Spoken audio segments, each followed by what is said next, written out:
नारायण नारायण। शील सदाचार पर दृष्टांत द्रोण और द्रुपद का। ये दोनों गुरुकुल में साथ साथ पढ़ते थे। द्रुपद राजकुमार और द्रोण निर्धन ब्राह्मण के पुत्र थे। दोनों की मित्रता हो गई। द्रुपद ने कहा, जब मैं राजा बनूंगा तो आपका बड़ा सत्कार करूंगा। कालांतर में राजा द्रुपद राजा हो गए। द्रोणाचार्य निर्धनता में जीवन यापन करते हुए तप करने लगे। कृपाचार्य की बहन कृपी के साथ द्रोणाचार्य का विवाह हो गया। अश्वत्थामा नामक एक पुत्र हुआ। शस्त्र और शास्त्रों के अद्वितीय ज्ञाता होते हुए भी ये इतने निर्धन थे कि एक गाय भी इनके पास नहीं थी। अश्वत्थामा ऋषि बालकों के मुख से गाय के दूध की महिमा सुनते तो आकर मचलते कि मैं तो गाय का दूध ही पीऊंगा। माता ने बहुत समझाया, चावल का पानी भी पिलाया, पर बालक ना माना। चावल के आटे को घोलकर दिया, कहा लो यह दूध है, पी लो। इसके पहले बालक ने कभी दूध नहीं पिया था। अतः आटे के जल को पीकर प्रसन्नता से नाचता हुआ दूसरे बालकों से कहने लगा, मैं अभी दूध पीकर आया हूँ। बच्चों ने तिरस्कार करके कहा कि तुम्हारे यहाँ तो गाय है ही नहीं, फिर दूध कहाँ से पिया। अश्वत्थामा रोने लगा। इससे द्रोणाचार्य को बड़ा दुख हुआ। तब उन्हें मित्र द्रुपद की याद आई। वे द्रुपद के राज दरबार में पहुंचे और मित्र मित्र कहकर मिलना चाहा, परंतु राजमद से भरे हुए द्रुपद ने सहपाठी मित्र का तिरस्कार कर दिया। प्रभुता पाई जाई मद नाही, नहीं को अस जन्मा जग माही। सदाचार को भुलाकर बोला, रे दरिद्र ब्राह्मण, गुरुकुल की बात को भूल जा। मैत्री बराबर वालों से होती है। तू निर्धन ब्राह्मण और मैं राजा, तेरी मेरी मित्रता कैसी। तुझे सीधा लेना हो तो यज्ञशाला में जाकर ले ले, नहीं तो अपनी घर की राह पकड़। द्रुपद ने अहंकार वश तिरस्कार किया। देव योग से ब्राह्मण इस अपमान को सहन ना कर सके। द्रोणाचार्य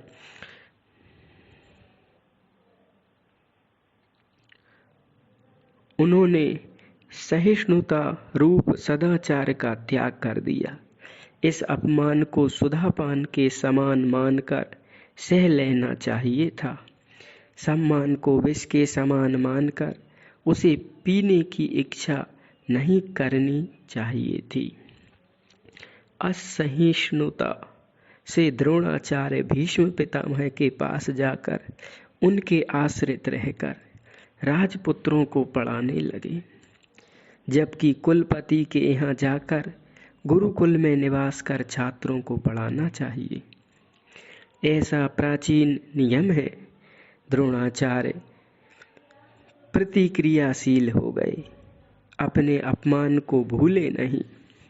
द्रुपद ने यह बदला लेने के लिए द्रुपद से यह बदला लेने के लिए उन्होंने अपने शिष्यों से यही दक्षिणा मांगी कि तुम द्रुपद को जीवित पकड़ कर लाओ। गुरु की आज्ञा मानना शिष्य का कर्तव्य है।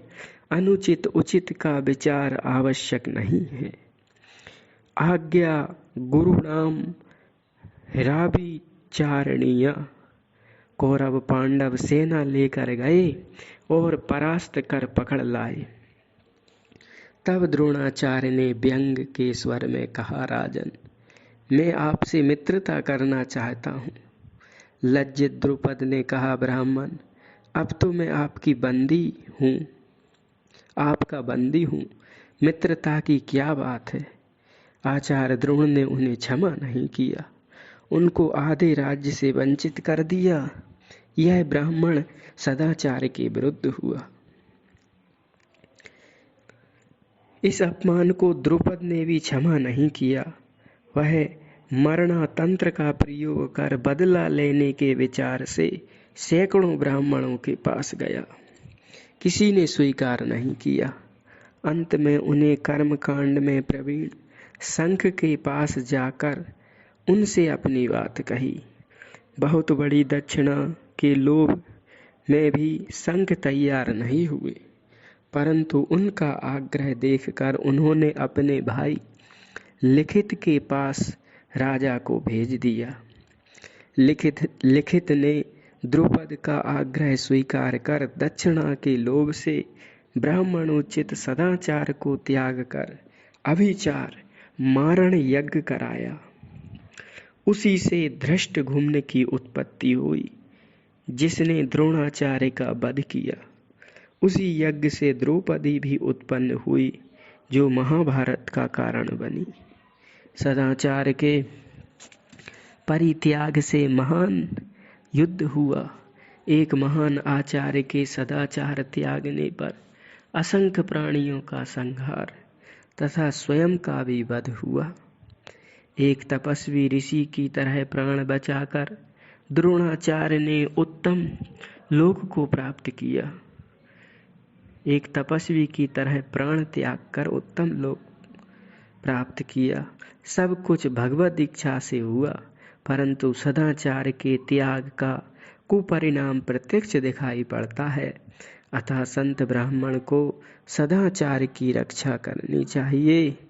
संतोष बिना संतोष के कामनाएं नष्ट नहीं होती।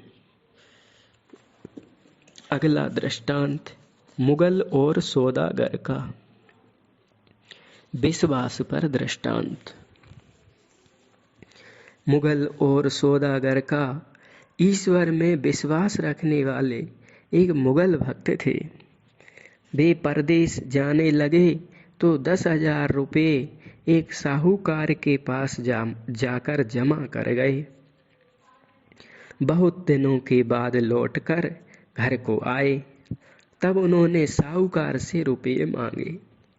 साहूकार ने बात को भुलवा दिया और कहा, कैसे रुपये और किसके पास आपने कब रखे थे? मैं तो आपको पहचानता भी नहीं हूँ। दोनों में झगड़ा हुआ और दोनों राज दरबार में गए। वहाँ गवाही मांगी गई, कोई गवाह ना था। अतः राजा की समझ में नहीं आया कि क्या निर्णय किया जाए। तब शपथ को प्रमाण रखा गया। राजा ने कढ़ाई में घी डलवाया और उसे गर्म करने लगे। मुगल भक्त ने कहा, इसे गर्म क्यों कर रहे हैं? लोगों ने बताया कि यदि सौदागर सच्चा होगा तो गर्म घी में इसके हाथ ना जलेंगे, इसलिए गर्म घी किया जा रहा है। सच्चे की रक्षा ईश्वर करता है। यह सुनकर मुगल ने कहा, घी गर्म ना करो। यदि यह झूठा है और इसने रुपये लिए हैं तो उसके हाथ ठंडे घी में जल जाएंगे। सौदागर ने राजा की आज्ञा से ठंडे घी में हाथ डलवाए और उसके हाथ जल गए। वह रोने लगा।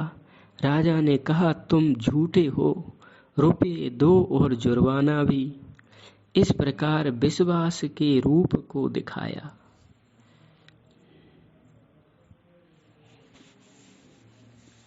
अगला दृष्टांत अंबादास कल्याण का। गुरु वचन रति पर दृष्टांत। अनेक शिष्यों के साथ समर्थ स्वामी रामदास जी यात्रा करते हुए मध्याह्न के समय एक विशाल कुआं के समीप एक सघन वृक्ष की छाया में विश्राम करने लगे। अचानक उनके मन में कुछ विचार आया और उन्होंने अपने शिष्यों में से अंबादास को समीप बुलाया। वृक्ष की एक शाखा कूप के ऊपर थी।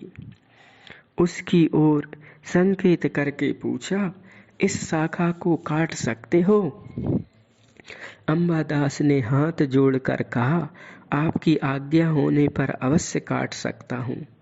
श्री समर्थ बोले, तब कुल्हाड़ी लेकर वृक्ष पर चढ़ जाओ और शाखा को काट दो। इसके पत्ते गिरकर कूप के जल को खराब करते होंगे। शाखा को उसके मूल से ही काटना है। तब आज्ञा को सुनकर दूसरे शिष्य भी कभी समर्थ जी का मुख, कभी अंबादास का मुख, कभी शाखा की ओर देखने लगे। वह शाखा जिस मोटी शाखा से निकली थी वह तो सीधी ऊपर गई थी। वहां दूसरी कोई शाखा नहीं थी जिस पर खड़े होकर कोई उस शाखा को काट सके। शाखा को मूल से फूटने के स्थान से काटने का अर्थ था कि उसी शाखा पर खड़े होकर उसे काटा जाए। पैर टिकाने को और कोई स्थान था ही नहीं। उस शाखा पर खड़े होकर उसे काटना पर तो काटने वाला शाखा के साथ कुएं में गिरेगा, उसके प्राण बचने की संभावना नहीं है। अंबादास ने यह सब देखा तो ऐसी बात नहीं थी, लेकिन आज्ञा मिलते ही उन्होंने धोती कसकर बांध ली और कुल्हाड़ी लेकर वृक्ष पर चढ़ गए। उस शाखा पर ही खड़े होकर उन्होंने उसके फूटने के स्थान पर कुल्हाड़ी मारना शुरू कर दिया। तब श्री समर्थ जी ने ऊपर देखकर अंबादास को डराने, उसकी परीक्षा लेने के लिए कहा, मूर्ख, काट डाल, काटते ही तू कूप में गिर जाएगा और मर जाएगा। अंबादास ने कहा, आपकी कृपा मुझे भवसागर से पार करने में समर्थ है। इस कूप की क्या गिनती, मैं तो आपकी कृपा से सुरक्षित हूँ। श्री समर्थ ने आज्ञा दे दी कि इतनी श्रद्धा है तो अपना काम करो। जब शाखा आधी से कुछ अधिक कट गई तभी टूट कर अंबादास के साथ कूप में गिर गई। सभी शिष्य व्याकुल हो गए। श्री समर्थ जी शांत बैठे थे। गुरु में इतनी श्रद्धा है, उसका अमंगल कैसे हो सकता है? अंबादास के शरीर में कहीं चोट नहीं आई, उसका अमंगल कैसे हो सकता है? कूप में उन्हें अपने आराध्य देव श्री रामचंद्र जी का प्रत्यक्ष दर्शन हुआ तो वे विभोर हो गए। उन्हें कूप से निकाला गया। बाहर आते ही वे गुरु चरणों में गिर पड़े और बोले, हे गुरु प्रभु, आपकी कृपा से मेरा कल्याण हो गया। श्री समर्थ जी ने कहा, कल्याण तो तेरी श्रद्धा ने किया, अब तू कल्याण रूप हो गया। तभी से अंबादास जी का नाम कल्याण हो गया। गुरु वचनों में प्रीति के कारण श्री मथुरा दास जी भी कल्याण रूप हो गए। ऐसी है आज्ञा सच्चे समर्थ गुरु की कल्याणकारी होती है। अगला दृष्टांत समर्थ और दिलेल खान का। गुरु के वचन रति के बाद यह साधु पथ अगम पर दृष्टांत। साधु पथ अगम पर दृष्टांत। समर्थ और दिलेल खान महाराष्ट्र के संत श्री जयराम स्वामी अपने आश्रम में नित्य रात को उच्च स्वर से श्री राम जय जय राम इस मंत्र का कीर्तन करते थे। मिरज का अधिकारी दिलेल खान नित्य रात में गसत लगाने जाता तो कीर्तन सुनकर उसका सिर दर्द करने लगता। हिंदू फकीरों को कष्ट देने का उसका स्वभाव था। एक दिन जब कीर्तन में पहुंच गया और पूछा, कीर्तन से क्या लाभ होता है? स्वामी जी ने कहा, यह प्रेमी संतों का स्वभाव है, साधन और साधु मार्ग है। साधु मार्ग पर चलने से श्री राम जी के दर्शन प्राप्त होते हैं। अधिकारी दिलेल खान ने दूसरे दिन बड़े सवेरे ही दूत भेजकर जयराम स्वामी को बुलाकर कहा, जिस साथ